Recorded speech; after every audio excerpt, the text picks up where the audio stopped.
Hola, muy buenas noches, bienvenidos a una emisión más de A Fondo, espacio de análisis periodístico, donde abordamos aquellos temas que consideramos son de su interés, del interés de la comunidad. En esta ocasión vamos a hablar de educación y en sus distintas vertientes, expresiones, sobre todo en aquellos puntos, áreas en donde hay controversia, en donde hay confusiones en algunos casos, o donde falta información. Y para esto hemos invitado al secretario de Educación y Cultura, el ingeniero Espinosa, Pablo Espinosa, para abordar estos temas. Bienvenido a este Nuevamente programa. Muchas gracias por esta invitación, muy amable. Yo quisiera empezar por lo que se ha convertido anualmente, de manera recurrente, en un tema de controversia, de conflicto, y digo de confusión porque creo que hay mucha confusión, que es el tema del cobro de las cuotas escolares. Y digo escolar porque algunos las entienden como que es una aportación a la escuela y otros las entienden como cuotas de inscripción a las escuelas. Es correcto. Y entonces lo plantean en términos de que si no se cubre previamente esa cuota de inscripción y no se lleva el comprobante de pago, que además es en cuentas bancarias, que no sé si son oficiales de la escuela, del director, del directivo de la sociedad de padres, no sé de quién sean, pero que fluctúan entre los 800, 1,200 o a veces 1,400 pesos. No, hay escuelas que cobran hasta 4,000 pesos. Hasta 4,000 pesos. ¿Qué nos puede decir de este tema?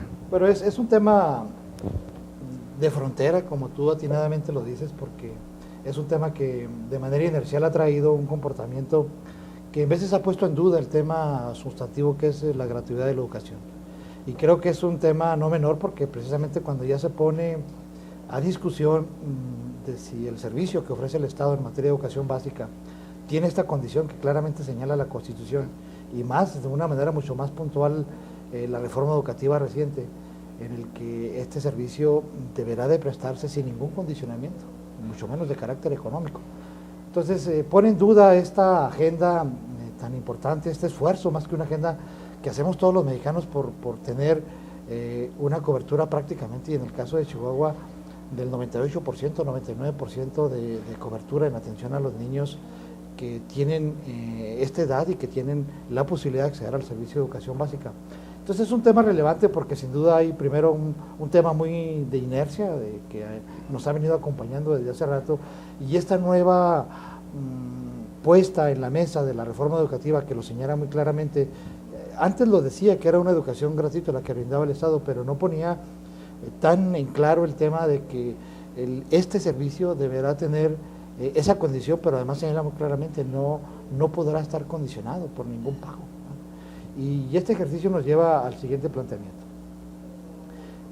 La autoridad, en este caso la autoridad educativa en el Estado, deberá garantizar que el servicio que tengan los niños tenga esta condición, es decir, que esté gratuito, de que no tenga ningún sesgo, no tenga ningún condicionamiento y no esté en una agenda que está fuera de este tema tan importante.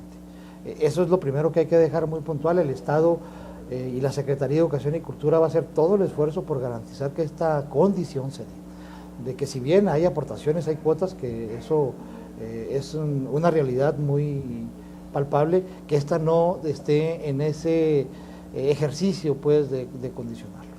Y para eso, bueno, pues estamos en una agenda que tiene que ver con varias cosas. Primero, que las cuotas de los padres de familia realmente ellos, los como padres, cuando se fijen, tengan un destino muy específico, muy claro, muy transparente para qué va a servir, porque se toma y se cobra por inercia, ¿no? Bueno, el año pasado cobré 300 pesos o 1,000 pesos, hoy le voy a aumentar 100 pesos, y se vuelve inercial, porque al final de cuentas solo se vuelve un mecanismo de recolección en el que se dice que este recurso va a servir para que la infraestructura o la escuela mejore sus servicios, y lo cual es relativamente cierto, porque si bien en la Secretaría ha hecho esta recopilación de información de qué se utilizan las cuotas de los padres, y realmente de lo que se recaba del 100% que se recaba, que no es una cantidad menor, solo el 25% se dedica a la mejora de la infraestructura. ¿Tienes una cifra global de cuánto se recauda? En términos globales es cerca de 500 millones de pesos lo que se recaban de cuotas, fundamentalmente en las ciudades, porque es un fenómeno que se presenta fundamentalmente en las ciudades y ¿verdad? que tiene una presentación muy severa en el caso de Chihuahua y Juárez, donde hay escuelas que cobran hasta 4,000 pesos, ¿no? Lo cual hace ya, en términos muy puntuales, la hace accesible el servicio que brinda esa escuela o esas escuelas a un público muy específico, al que solo puede pagar esa cuota, porque pues está vinculado en muchos de los casos a que si no presentas el recibo de inscripción, pues no tienes acceso al servicio educativo. Y eso viola otro precepto constitucional, claro, que la educación debe ser obligatoria. Así es. Y en ese sentido, bueno, pues es un esfuerzo que todos hacemos con nuestras aportaciones, con nuestros impuestos, para que este servicio se dé de manera gratuita. Y este tema, bueno, pues es que esté en esa condición, de que realmente haya un proyecto. Porque, por ejemplo, hay escuelas aquí en Chihuahua que ofrecen, por una cuota no menor, una serie de clases especiales que se brindan fundamentalmente en el horario normal. Y obviamente, bueno, pues la escuela tiene que privilegiar el programa académico que la Secretaría de Educación Pública tiene establecido y estipulado para este propósito. Entonces, en ese tema, como que en veces conviven en este tipo de escuelas un perfil, es decir, eso es lo que ofrece el Estado de manera gratuita para todos los niños, pero hay un plus que ofrece la escuela con una serie de clases por los que se cobran hasta 3 o 4 mil pesos y que se brindan en el mismo servicio. Entonces, de alguna manera compite una escuela pública con una escuela privada en el mismo espacio, en el mismo espacio y en el mismo horario, ¿no? Entonces, de lo cual pues se generan una serie de incompatibilidades y de incongruencias que las vamos a revisar sin duda, porque el propósito de la Secretaría, te lo comentaba al principio, es garantizar precisamente que esta condición se brinde a los niños bajo esta criterio, bajo esta característica de la gratuidad y de que no haya ningún condicionamiento para que se pueda. Pero fíjate, señor secretario, pero lo hay porque pues hace unos días yo vi publicado 2 casos específicos, me acuerdo de uno de la secundaria 15, donde dicen que están, así dijeron, si no traen el recibo donde hicieron el depósito de la cuota de inscripción, olvídense que van a poder. Dense la vuelta en agosto y si hay espacios lo revisamos. Y entonces tendrán que firmar un convenio de pago gradual, si no pueden pagarlo en una sola exhibición, para su hijo pueda tener acceso a educación. Eso por un lado. Por el otro lado, se dice, y según la publicación que salió en un medio local escrito, que ya la sociedad de padres dice que ellos no pusieron esa cuota, que eso es una orden del director, que es el director y que la cuenta a la que se está depositando es una cuenta personal y que esos recursos se había ofrecido inicialmente que se iban a destinar a la compra de sistemas de cómputo, pues de pantallas audiovisuales, de computadoras, toda esta cuestión para el proceso de enseñanza, y que de repente dijo, no, es que lo vamos a utilizar para techambres, para techar canchas. Sí, canchas, y que los padres de familia no estuvieron de acuerdo, y sin embargo, bueno, en alianza con el presidente de la sociedad de padres, que los demás desconocen, que dicen que es compadre de él, pues están haciendo esto. Otra secundaria 13 también por el mismo estilo. Entonces, aunque la autoridad educativa e incluso la autoridad política como el gobernador dijo que no se iba a permitir que se condicionara el pago de una cuota o una aportación, la inscripción a una aportación, esto en la práctica está ocurriendo. ¿Cuáles son las medidas que va a aplicar la Secretaría de Educación? Pero mira, fundamentalmente es como lo dije al principio, ¿no? Es un tema que no es un acto que va a desaparecer por una simple expresión o por un simple comunicado o porque incluso en la Constitución lo diga. Es una inercia que como costumbre necesitamos que nuevos procedimientos, nuevos hábitos, nuevas prácticas acompañen a este ejercicio. Yo creo que fundamentalmente el primero de ellos, el criterio que va a impulsar la Secretaría, es que las aportaciones de los padres estén vinculadas con un proyecto de mejora de la escuela. Eso es muy importante. Y que realmente este proyecto tenga que ver no solo con el tema de la infraestructura, sino con los servicios genéricos que pueda brindar el servicio educativo en las escuelas. porque sin duda también hay que decirlo de manera muy puntual, si bien es cierto que las escuelas tienen una serie de déficit desde hace buen rato y que en este momento están haciendo una serie de crisis, fundamentalmente en algunas escuelas que tienen pues, más de 50 años, más de 45 años, en el que su mejora implica inversiones fuertes. Lo cierto es que también el Estado ha venido haciendo inversiones muy sustantivas para mejorar las condiciones en que las escuelas se encuentran, de tal suerte que ese criterio que existe, que se utilizan con ese propósito, con ese fin, ya no es tan sólido, y más en esta cifra que yo te manejaba en el sentido de que solo el 25% claro. del 100% que se recauda se utiliza para estos fines específicos de la mejora de los servicios educativos, el resto se utiliza para fines muy lúdicos, fundamentalmente fiestas, para pachangas, festejos, eventos, y que no tiene nada que ver con el proceso educativo, ¿no? Entonces, vamos a una pausa, si me permites, para regresar con este tema, porque está enlazado con otro que es justamente cómo se atiende el mantenimiento y la infraestructura de las escuelas.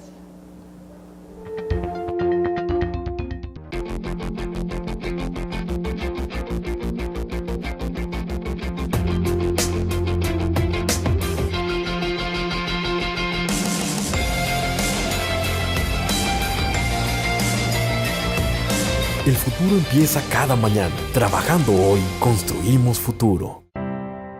Nací en el corazón de Chihuahua, con cimientos fuertes, orgullosos. En lo más profundo de mí, nació la universidad, alegre, luchadora, noble. En mi interior, he escuchado arengas, discursos revolucionarios, cuna del pensamiento universitario. Por mis ventanas, escucho a mi ciudad, observando el devenir de Chihuahua, y con él, el de mi universidad. Aquí se escribe su historia, se transforma y se nutre de quienes han dirigido sus destinos desde su origen. Con amor, florece en mí la cultura y el arte, el pensamiento y la voz de quienes con orgullo le dan sentido a mi existencia. Los universitarios. Orgullo de ser Watch.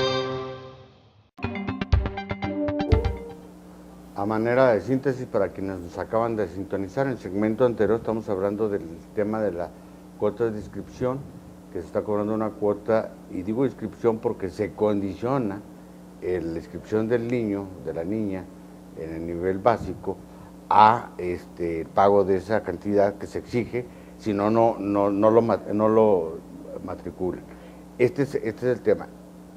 Y esto es violatorio de la Constitución, esto contraviene la política que el Estado ha impulsado de que esto no se condicione, lo que debe ser gratuito, pero sin embargo ocurre. Y yo preguntaba, yo entiendo y me parece muy correcto, sé que esto es un tema cultural, que es una inercia, pero también es un beneficio para muchas personas, porque si de los 500 millones que se recaudan, aproximadamente en total, se destina solo el 25% a lo que se dice que es el mantenimiento y la infraestructura de la escuela, y lo demás, la expresión me gustó, en lo lúdico, ¿verdad? Entonces, pues se está haciendo un uso incorrecto de esos recursos, y si nos ponemos más exigentes, pues está haciendo entonces un fraude, una malversación de fondos, bueno, y esto debe ser castigado, debe ser penalizado. Nos señalaba de que están viendo que estas cuotas estén correlacionadas con un proyecto. Bueno, y si no es así, si no está correlacionado y hay mal uso de esos recursos, ¿qué pasa? No puede la Secretaría de Educación interponer una denuncia, no sé, iniciar un proceso, sobre todo en aquellos casos donde estén involucrados inspectores o directores o personal docente. Pero sobre todo este es el primer criterio que vamos a impulsar. Primero, la vinculación con un proyecto. Segundo, que no estén vinculadas con el inicio de clases, que se cobren, si hay un proyecto y se va a pedir una aportación a los padres de familia y que tenga específicamente el carácter de ser así voluntario, se cobre en un momento distinto al ingreso, que sea el mes de septiembre, octubre, noviembre, incluso diciembre, que es cuando la gente tiene recursos económicos para poder hacer una aportación importante o significativa para sus ingresos personales y que esté en condiciones de poder hacerlo. Es decir, no vincular la aportación con la fecha del inicio de clases, porque al final de cuentas es cuando se relaciona el término de que se está condicionando el servicio educativo porque se vincula el inicio de clases, las inscripciones con las aportaciones de los padres de familia. Lo otro es que, bueno, ese es un tema que tiene que ser de los padres de familia. El criterio que vamos a impulsar es que no haya directivos involucrados en el manejo y en la operación de estos recursos. Eso tiene que ser un tema muy claro para todos los directivos.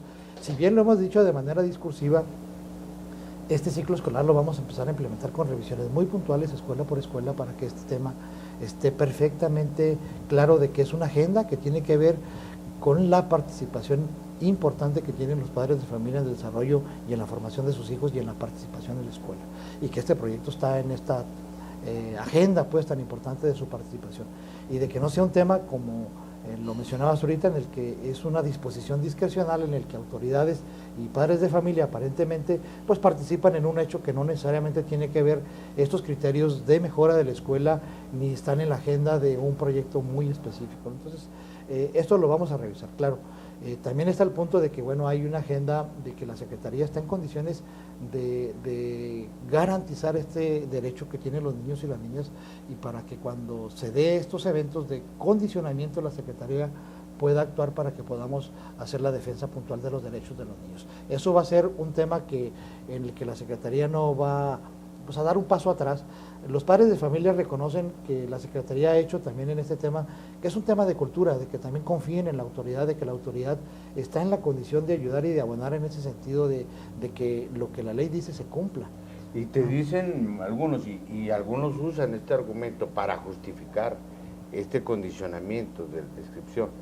Dicen, es que no tenemos recursos porque el Estado no nos provee de los suficientes insumos que necesitamos para limpieza, para el pago de electricidad, para el pago de gas, para la limpia de los jardines, de los baños de los niños, para instalar bebedores, para comprar agua potable, para tener suficiencia de agua. Dicen que esto es lo que justifica, explica y hace necesaria esas aportaciones de los padres de familia. Algunos lo han agarrado como escudo, yo sé que algunos lo dicen sinceramente, hay un afán, pero ¿qué realmente el Estado, para darle sustento a este carácter obligatorio y gratuito de la educación, no debería también de destinar mayores recursos para Sin esto? duda. Sin duda es una agenda también de los pendientes que yo decía al principio. Hay una agenda que se le ha llamado en términos muy puntuales de la normalidad educativa, que tiene que ver precisamente con revisar los puntos estratégicos básicos para que una escuela pueda ser llamada escuela y funcione como tal, es decir, para que brinde realmente el servicio educativo para la que debe estar habilitada. Y estos 7 puntos son los que en este año y los próximos años vamos a estar invirtiendo de una manera muy puntual para que la escuela esté en condiciones de que funcione de manera plena en esas condiciones básicas, normales, para que no haya la necesidad de estar buscando aportaciones.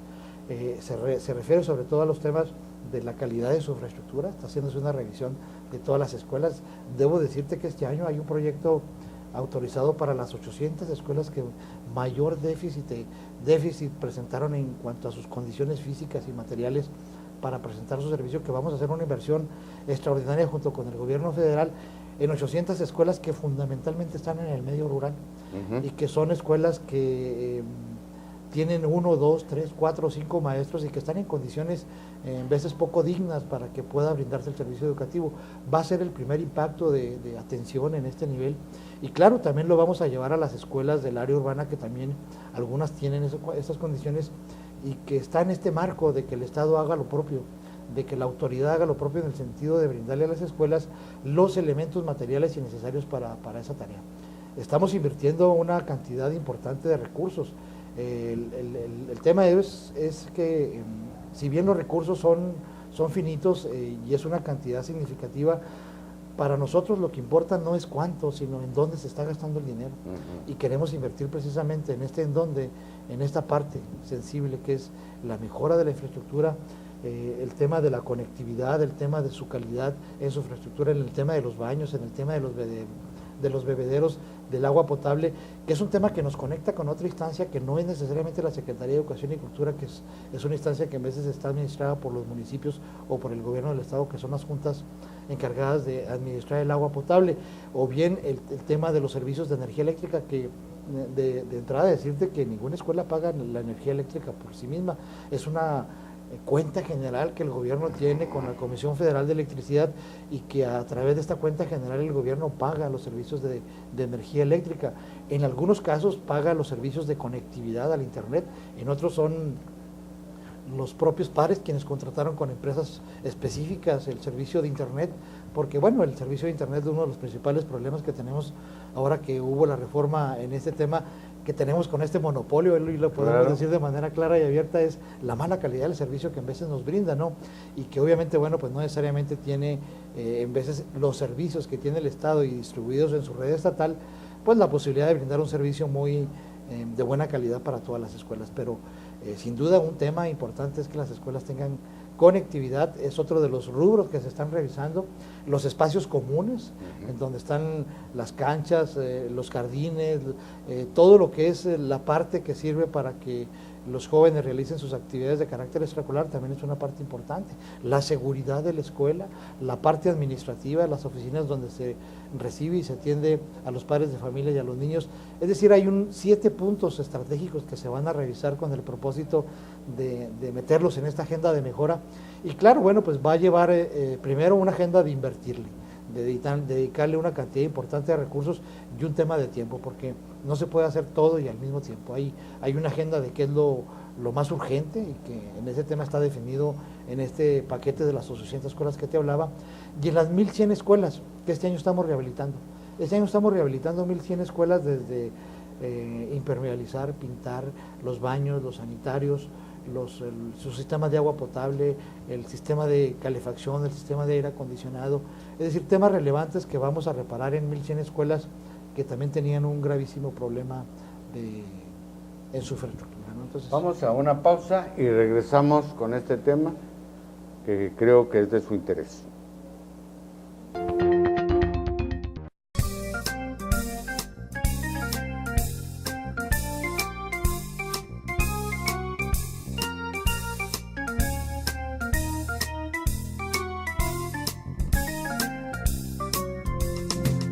London Café, un lugar para disfrutar.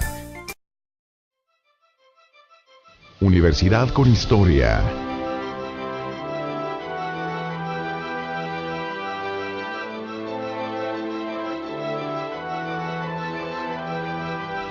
Recordando al licenciado José R. Miller Hermosillo, rector 1973-1976. Universidad Autónoma de Chihuahua, 60º aniversario. Orgullo de ser Watch.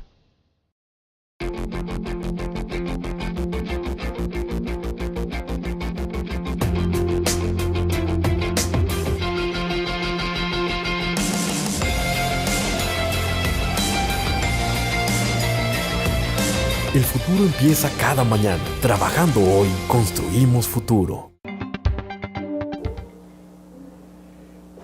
Este asunto del cobro de las cuotas refleja que hay una problemática y creo que el secretario lo ha aceptado y lo ha puntualizado de manera precisa al señalar que efectivamente se arrastran déficits en términos de lo que debe ser un adecuado mantenimiento de infraestructura digna, ¿verdad?, para una escuela y un proceso de enseñanza y aprendizaje digno también, vamos a decirlo así, va correlacionado. Puede haber muy buen maestro, puede haber la mejor disposición de los alumnos de aprender, pero no hay quien aguante en un invierno como los que suceden en Chihuahua, una clase o estar 5 horas en un salón que tiene los vidrios rotos y no tiene calefacción ni un calentoncito, ¿no? Entonces parece que no, pero estas condiciones materiales influyen de manera negativa, cuando no son las adecuadas, de manera negativa en ese proceso de enseñanza-aprendizaje, sí, claro, en el proceso docente. Bueno, hay un fondo, qué bueno que se aclaró de que la luz, hay un fondo que se paga, porque en algunas escuelas yo he oído que les dicen a los padres de familia que no tienen ni para pagar la luz. Qué bueno que se aclare. ¿Qué otros aspectos en términos de mantenimiento cubre el Secretario de Educación? Hay el mantenimiento, pues que es el básico, sin duda, aunque haya un rezago, pero es una obligación de la Secretaría y bueno, no de la Secretaría, hay un área que de alguna manera la gente sabe o percibe que si falla el agua potable, no van a la Junta de Aguas, van a la Secretaría de Educación y Cultura y ahí hacen el plantón, la marcha de que su escuela no tiene agua potable, cuando pues no es un rol y una función de la Secretaría, o bien que no tiene conectividad o energía eléctrica.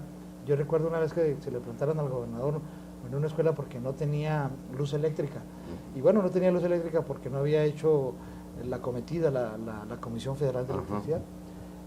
Y bueno, no es una responsabilidad tampoco de la Secretaría, pero si no hay uno en la escuela, no van a la CFE, vienen a la Secretaría a exigir que se les dé el servicio de energía eléctrica, ¿no? Es decir, hay una serie pues de inercias que a pesar de que no están allí focalizadas, la gente cree que ahí se arregla y se debe de arreglar todo en un solo punto, y además creo que en un término de economía pues es bueno que concurran a un solo punto y tratar de hacer la gestión para que se arregle, ¿no? Pero está cubierto el tema de mantenimiento general. Es una responsabilidad que tiene que tener el Estado, y para esto hemos hecho un esfuerzo importante, sobre todo en el diagnóstico y en la planeación, porque antes se resolvían, y lo digo con mucho respeto, no es en el afán de juzgar, sí, o de manera discrecional, ¿no? Al que pedía o al que tenía influencias, pero no necesariamente a partir de un diagnóstico de qué debo de hacer primero, qué después, para ponerle un ritmo a esto y poder atender en un ciclo básico de volver a regresar en determinado tiempo a la escuela, que en un momento le di mantenimiento y le di una recuperación. Entonces, ese es un tema importante. Lo otro es dotar a las escuelas de recursos propios. Creo que el tema más importante es el tema de la autogestión o de la gestión educativa.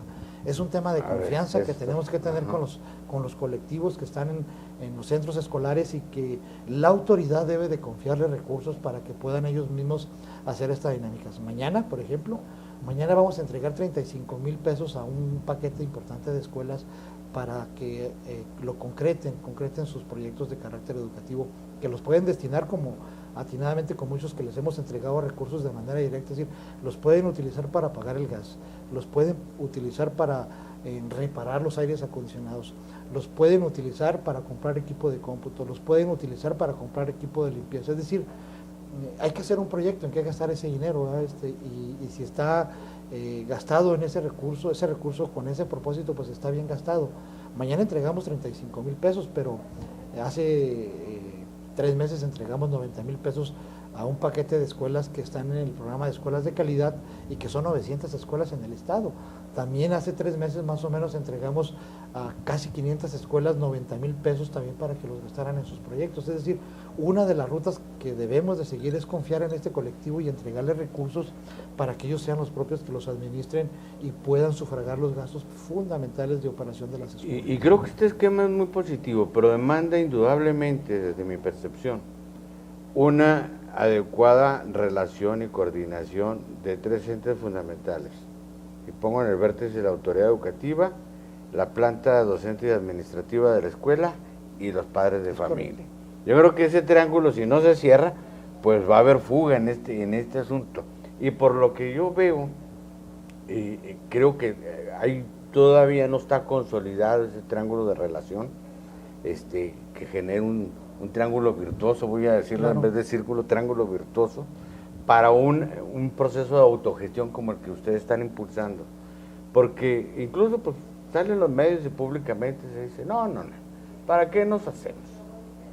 La autoridad trae su rollo de que no se deben condicionar las cuotas y que ellos van a subsanar las deficiencias, pero aquí de manera práctica el director le cobra una renta a la tiendita escolar, a que ponen la tiendita escolar, le baja un porcentaje, ¿verdad?, supuestamente con el fin de atender ese tipo de necesidades, o les dice a los padres, pues traigan esa aportación en especie o en moneda. Ese tipo de cosas que están más en incluso confrontadas, porque luego dicen, ¿verdad?, que esa mala información la dan algunos inspectores directivos que hacen negocio con esto de las cuotas y de las tienditas escolares. ¿Cómo se puede regular eso? Yo insisto en el tema porque me parece que por muy buena voluntad que haya de parte de la instancia formal, en este caso la Secretaría de Educación y Cultura, de darle causa institucional a todo esto, si no se articula esa buena relación, pues va a ser muy difícil que opere. Mira, hay instancias que se están generando y que durante mucho tiempo si bien las existían, estaban más en el marco de un funcionamiento más discrecional que de manera de ser instancias efectivas, que tuvieran una presencia real y que su participación fuera relevante e importante para el proceso educativo. Hoy los consejos técnicos escolares en el que participa el colectivo escolar tienen la posibilidad de generar su plan, su programa de carácter académico, y en este caso de las 1.500 escuelas que te mencioné ahorita, esa es la ruta, porque el próximo año vamos a incorporar más escuelas en esa ruta de las escuelas de calidad, más escuelas de tiempo completo, para que podamos decir que en Chihuahua tengamos de las 3.500 escuelas que hay en el estado de educación básica, tengamos cerca de 2.000 escuelas ya funcionando en ese esquema. Sin duda habla de un paraguas y una cobertura importante y relevante en cuanto a la cantidad de escuelas y a la cobertura en alumnos que tengamos bajo esta esquema de atención. El esquema de escuelas de calidad es un tema muy virtuoso porque participan la aportación del Estado, la aportación de los padres de familia en un tema muy puntual, y cuando me refiero a Estado participa los 3 niveles de autoridad, o pueden participar los 3 niveles de autoridad junto con los padres de familia. Es decir, para que haya una escuela de calidad, los padres de familia necesitan hacer aportaciones. En las escuelas de tiempo completo, en muchas de ellas, para que se dé la escuela de tiempo completo, sobre todo la agenda alimenticia, tienen que participar los padres de familia. Es decir, sí hay esquemas en los que el beneficio que reciben los niños es un esquema, como tú lo dijiste ahorita, virtuoso, de la autoridad, los padres de familia. Si me refiero a autoridad municipal, porque sí, claro, aquí puede participa ser, el municipio, el gobierno federal y el gobierno del estado. Y en ese sentido creo que es un mecanismo que está diseñado para que los niños ganen, no para que se haga un manejo discrecional de los recursos por parte de algunos directivos, porque yo no creo que sea la totalidad de los maestros. Yo creo que la mayor parte de los maestros está en la agenda educativa.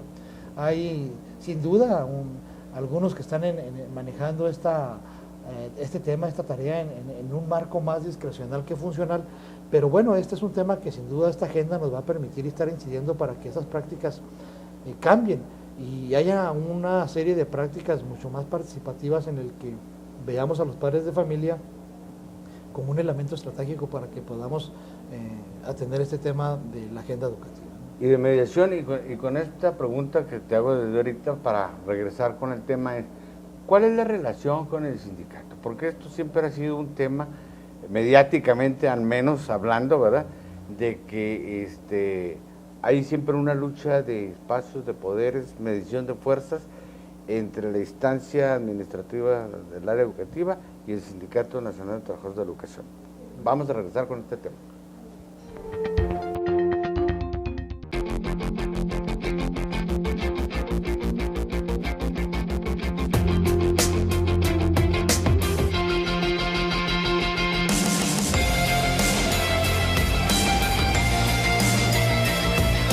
El futuro empieza cada mañana. Trabajando hoy, construimos futuro. Estoy convencido que el proceso educativo tiene que ser integral o no lo es. Y con esto me refiero que involucrar a todos los actores, alumnos, maestros, directivos, administrativos, las instancias de planeación educativa, las políticas educativas, los programas, los planes de estudio. Todo tiene que ser integral y corresponderse en una misma dirección, en un mismo objetivo, porque de otra manera entonces cada quien anda por su... Y yo en las relaciones entre el Sindicato de Trabajadores de la Educación y las autoridades educativas veo sumo conflicto. Pues digo, pues no estoy diciendo nada nuevo. Hace algunos meses estaba el magisterio en la calle manifestándose, no era el CENTE, era la CENTE, era la coordinadora, protestando contra la reforma educativa, que decía que era meramente administrativa y laboral. Bueno, pero es una relación permanente de conflicto. Y aquí en el caso de Chihuahua, pues algunos hasta han dicho que te quieren tumbar, que ya que cada 15 días o cada 3 meses anuncian y ya se va el ingeniero Pablo Espinosa. Y lo ponen así como si fuera un asunto de medición de fuerzas, ¿no? De a ver quién tiene más cercanía o quién influye más en el gobernador, y como si esto fuera un asunto de decisión personal. Sin duda hay este ejercicio muy arraigado, ¿no?, de jugar vencidas, por llamarle de alguna manera, entre la práctica y la relación entre la autoridad y el sindicato. Yo he tratado de privilegiar siempre una agenda de acuerdos, ¿no?, y sin desconocer que en esta agenda, bueno, puede haber no necesariamente acuerdos y que puede haber desacuerdos y diferencias en partes importantes y relevantes de la agenda educativa.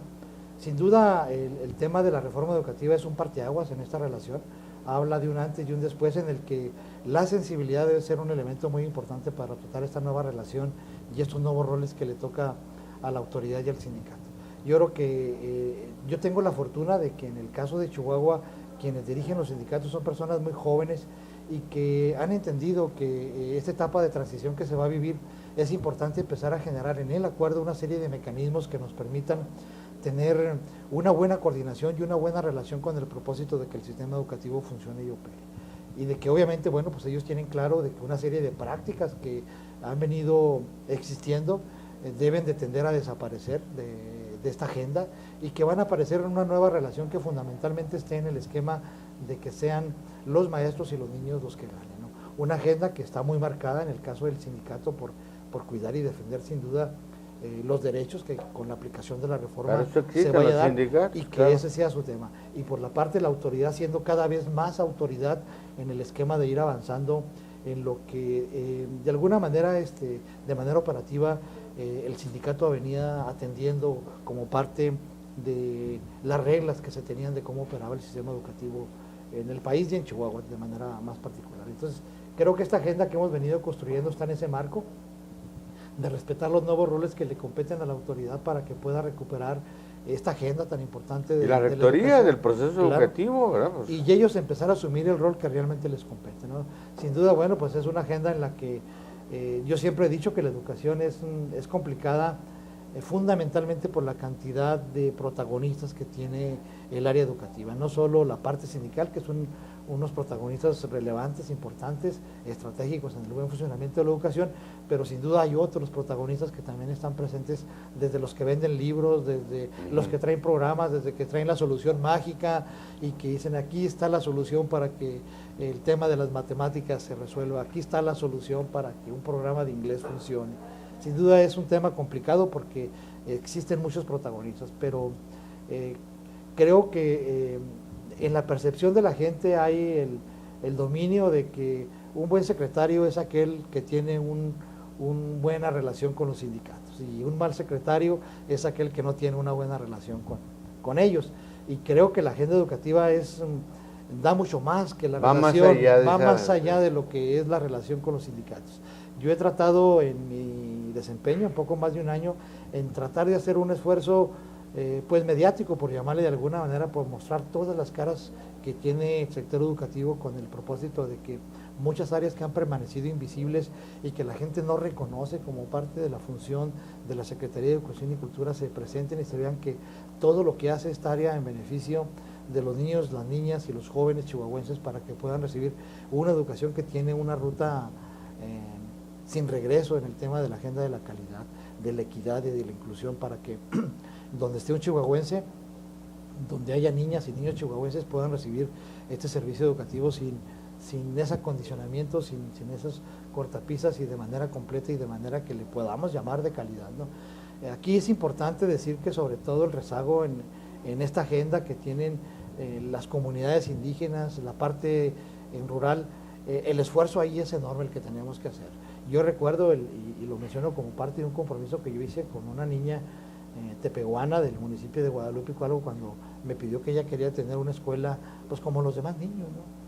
Porque su escuela pues era construida con madera que sobra del aserradero y su salón estaba construido con esos materiales y pues ella quería tener una escuela de concreto, con blocks, con ladrillos, con baños y yo obviamente hasta me pidió pues con luz eléctrica en una comunidad donde no hay este servicio y que pudiera tener incluso hasta internet, ¿no? Entonces ese es el tipo de retos que tenemos para que podamos llevar a este tipo de localidades, a este tipo de comunidades y a este tipo de habitantes y de niños y de niñas chihuahuenses los servicios educativos que podamos decir de calidad. Mientras no lo hagamos no podemos decir que esta agenda esté cubierta.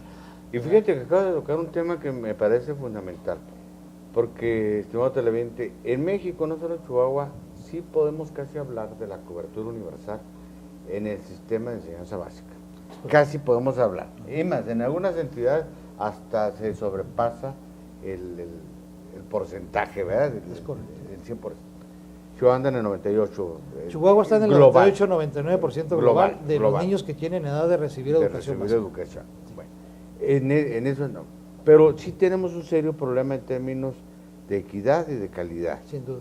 Y tiene que ver mucho, sí, ciertamente, con la geografía, el tamaño, la distancia, la orografía, la migración, una serie de factores que se presentan que pues obstaculizan.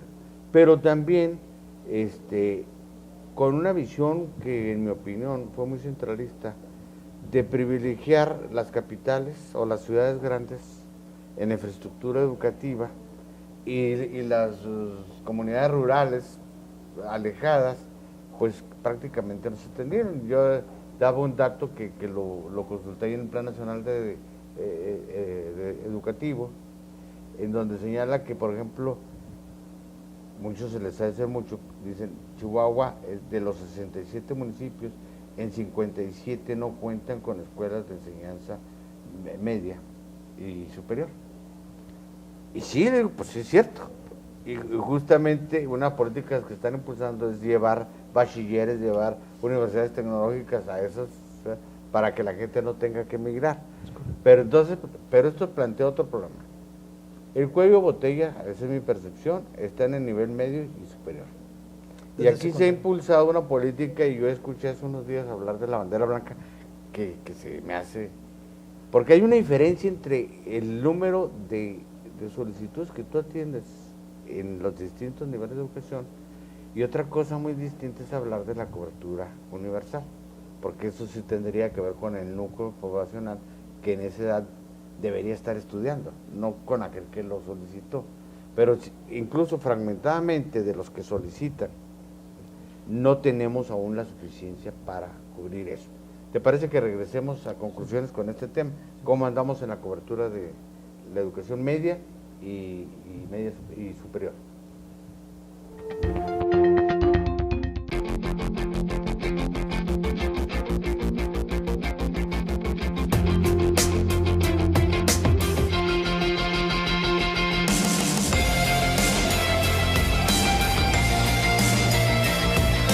El futuro empieza cada mañana. Trabajando hoy, construimos futuro. En días recientes, el gobernador del estado dijo que su prioridad en lo que restaba de su administración iba a ser la educación. Incluso señaló y hizo énfasis en que si antes esto lo fue en materia de seguridad, ahora lo iba a ser en educación. De hecho, esta idea de abrir los espacios educativos, de regionalizarlos, en buena medida surgió como una respuesta, o como una política más bien, de reconstrucción de tejido social para compensar los estragos y revertir los estragos que estaba causando esa situación de violencia. Ahora se asume ya como una política pública, ya no solo de reconstrucción, sino vinculada también a las posibilidades que tiene Chihuahua en términos de crecimiento económico, ¿no? Es correcto. De abrir esos espacios. Hoy, sin embargo, al rector de la Universidad Autónoma de Chihuahua, que dijo que ellos recibieron 9,000 solicitudes, de los cuales van a atender, dijo, tenemos capacidad de atender el 67%. Pero están enfocadas en una sola materia, no están diversificadas. Y dice, y esas 9,000 representan solo el 24% de las solicitudes globales que hicieron. Entonces, ahí tenemos un cuello de botella, porque aparte, pues están, ¿cuántos bachilleres se han creado? Son Nuevos. 14 planteles nuevos. 14 planteles nuevos. Obviamente, esto pues va a presionar al nivel superior, que es el de superior, ¿verdad? Llámese en la rama tecnológica o en la rama humanística. Pero pues está saliendo más gente, pues, de los bachilleres, y van a demandar más espacios. ¿Qué se puede hacer para darle respuesta a esto y no quede en una falta de expectativa, no por mala intención, yo insisto en esto, sino porque esto demanda crear mayor infraestructura en ese nivel, y segundo, pues que también la dinámica económica, la educación se vincula a la dinámica económica para que no haya después frustrados, ¿no? Claro. No, sin duda, de manera general, la educación tiene muchos desafíos. Y este que mencionas es uno de ellos en el nivel superior. Y de los que estábamos comentando hace un rato, sin duda son los desafíos muy importantes del nivel de educación básica. Así ¿no? es. La cuestión de la equidad y la calidad en las 3.500 escuelas es un tema no menor, que las escuelas funcionen los 200 días, que los maestros estén a tiempo. Es decir, una serie de lo que tú mencionabas al principio, de una serie de criterios que están más en el marco del cambio organizativo en las escuelas, del cambio administrativo, y que hace pensar a mucha gente que la reforma educativa fundamentalmente tiene un sesgo de orden administrativo y laboral. Sin duda son parte de los desafíos que tenemos. En el tema de educación superior, creo que si bien se ha impulsado una importante agenda de cobertura en el nivel de educación media, y que tenemos pues uno de los mejores indicadores a nivel de país como Estado, nos abre también una serie de interrogantes, no solo que ingresen, sino que permanezcan. Y nuevamente el tema se vuelve en la agenda de la calidad educativa, ¿no? Si bien los principales servicios educativos de bachillerato están en las 10 principales ciudades, hay un grupo importante de municipios que reclama que también esos servicios estén en sus comunidades. Y ahí el esfuerzo que estamos haciendo es relevante, vale la pena que te dé unos datos y unas estadísticas. Claro. Mira, ahora en septiembre vamos a iniciar con 51 bachilleratos comunitarios nuevos. Estos 51 bachilleratos están en comunidades menores de 1,000 habitantes y están vinculadas a una telesecundaria. En la mañana será telesecundaria y en la tarde va a ser un bachillerato comunitario. Vamos a tener que apoyar y diversificar la infraestructura que tiene la telesecundaria para poder apoyar el servicio educativo de bachillerato. Nos llevará nuevamente a un tema de que el servicio educativo que se preste a estos jóvenes que egresan de estas telesecundarias y que egresaban y se quedaban sin la oportunidad de ir a un bachillerato porque no podían ni siquiera continuar, en la cabecera ¿sí? municipal había Ajá. y obviamente bueno pues estaba distante, ir a las principales ciudades a estudiar el bachillerato se complicaba.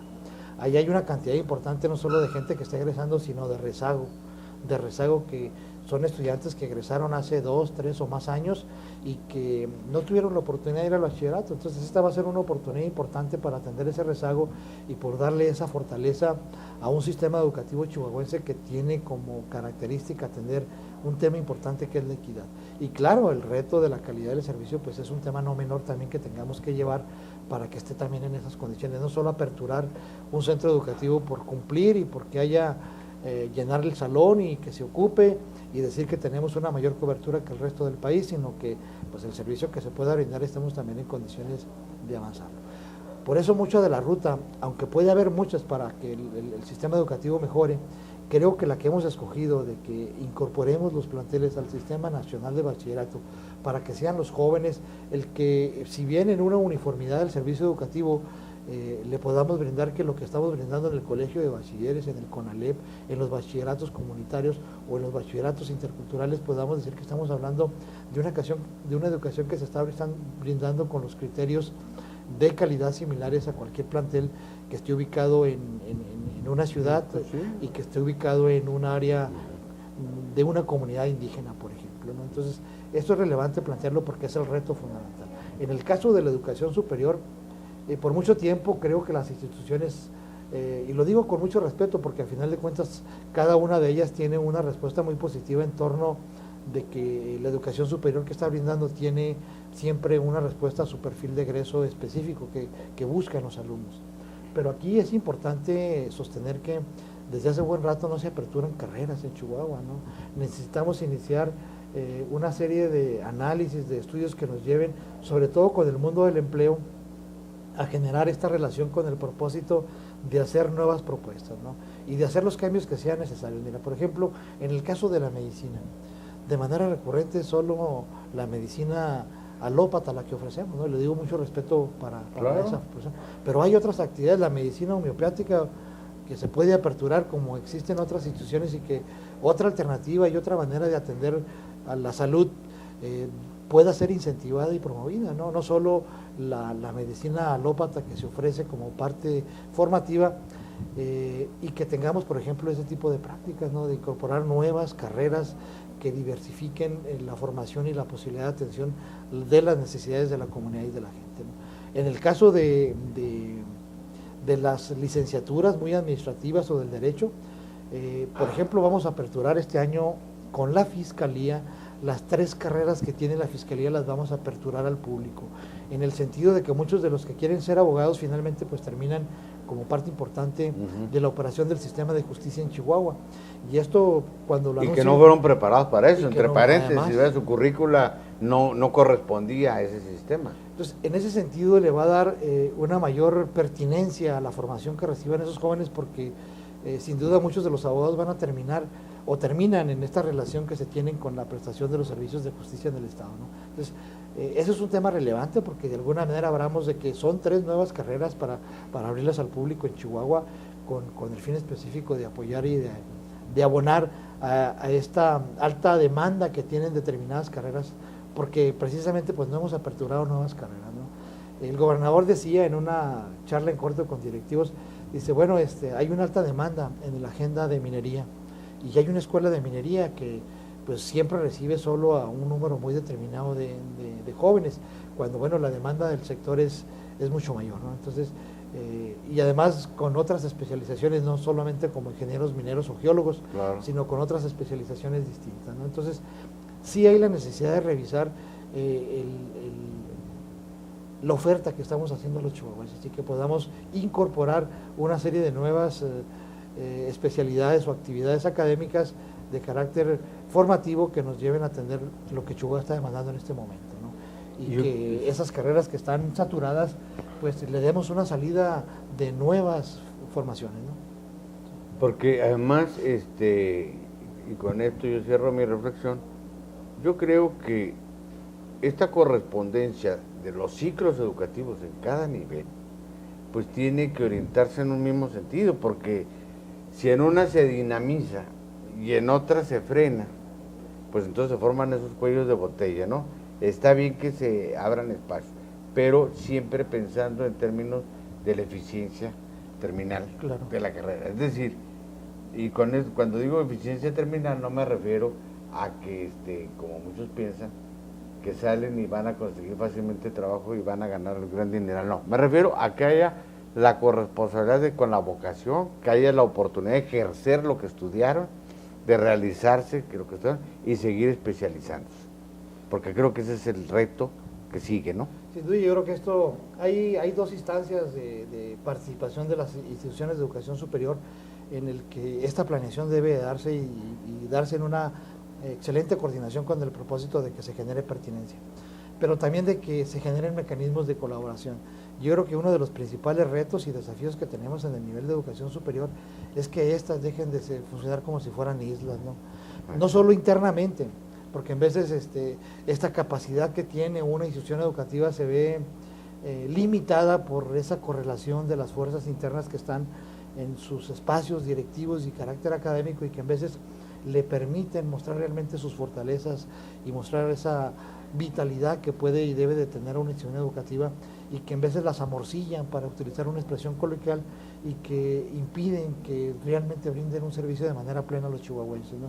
Creo que es un cambio importante que tenemos que repensar internamente en cada institución, sobre todo los directores que tienen esta tarea y responsabilidad, y también impulsarlo desde la Secretaría para que tengamos una agenda de colaboración. Hay un trabajo muy importante que venimos impulsando de espacio común en el que se privilegia la colaboración para que los jóvenes que estudian una carrera puedan tener estos mecanismos de colaboración a través de la movilidad, de la posibilidad de intercambiarse y que sean válidos sus estudios en cualquier institución educativa, ¿no? Pues yo agradezco mucho esta conversación, a usted su atención, espero que le haya sido, pues le ayude a normar un criterio de lo que está ocurriendo en el sistema educativo, de los cambios que están impulsando, de los retos que existen. Y lo espero el próximo sábado en otra emisión más de A Fondo, porque recuerde usted, la verdad nunca es superficial.